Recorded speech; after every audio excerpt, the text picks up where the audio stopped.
got a lot to get through today. Okay, so carrying on from our lesson last week, we were looking at the key divisions in the early stages of the civil rights movement and the general impact across the board. Sam, come on. Sit up straight. Right, stop slouching. This is the perfect opportunity for you to engage, so make the most of it. Well, we learn the same stuff every year for Black History Month. Every single October, we learn the same things, either apartheid, slavery, or the civil rights. How many of you guys have actually learned something new these last years? See? That's what I mean. Sam, this is our history. Come on, man. No, seriously.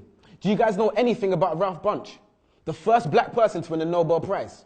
Or that the richest person ever lived was a black man named King Musa I of Mali? What about Ella Baker? What about Ella Baker?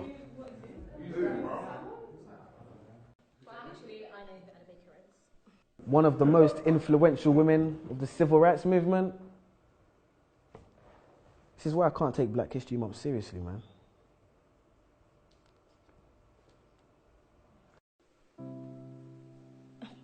But Samuel, the curriculum is designed to help you think about Black history critically. Actually, miss, it's designed to teach us what to think, not how to think. For example, when that light switched, you taught us it was Thomas Edison who made that happen, when ironically it was actually a darker man who made that light flick, Lewis Latimer to be precise.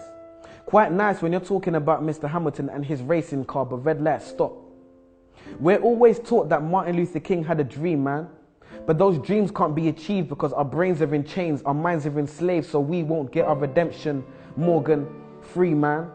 Will we ever be free, man? And leave this state of imprisonment? And take that walk of free, damn it, green man from a traffic light invented by the same man who made gas masks to protect our organs.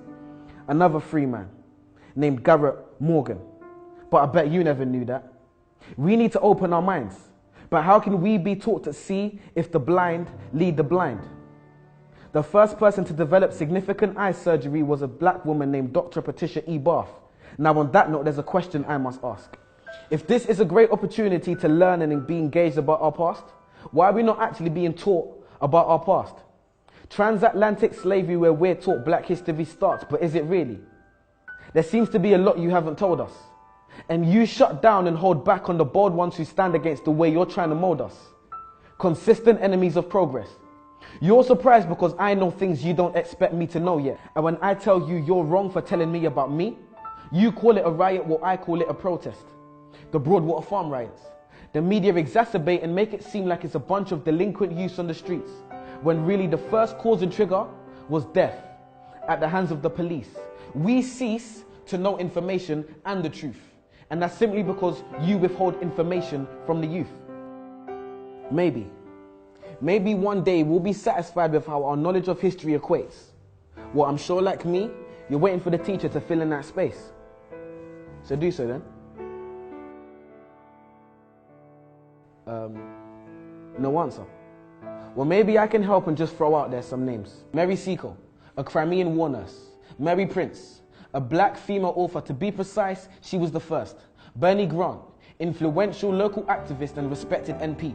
Trevor McDonald, one of the first black ITN journalists to hit the TV screen.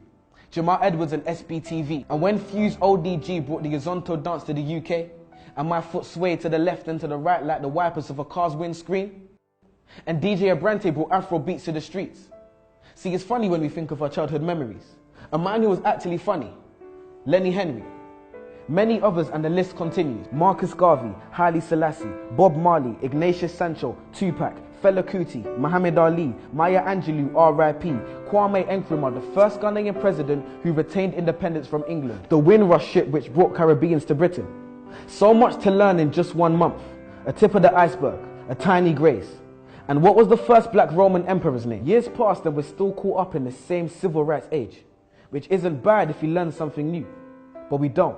And we're not being taught enough about our culture, so there's no one else to blame but you. And if not you, then who? Questions, questions, questions. If you're not teaching us these things, then I'm inclined to believe it's because you don't know. No. You're the teacher. Your job is to teach, so you must know. And if you do, that must mean you don't want us to know, but that's low. If the information is accessible for our knowledge of our culture to grow, then why on earth wouldn't you want to let us know? Why are you focused so heavily on the influential but very few men and women who made things happen for us? Why are my people being highlighted for a predominantly negative past? Why do I know the things that you don't and I'm not the teacher, you are? Why are you focused on our negative past but not on our bright future? Why are you not abreast with the great young things that people are doing in this world? Why are young people's trademarks and stereotypes gang culture and young pregnant girls? Why are the young people not being given the time of day? And his name was Septimus Severus, by the way. I'm sure as a student, the code of conduct has been breached. So I'll stop here and let you do your job. So teach.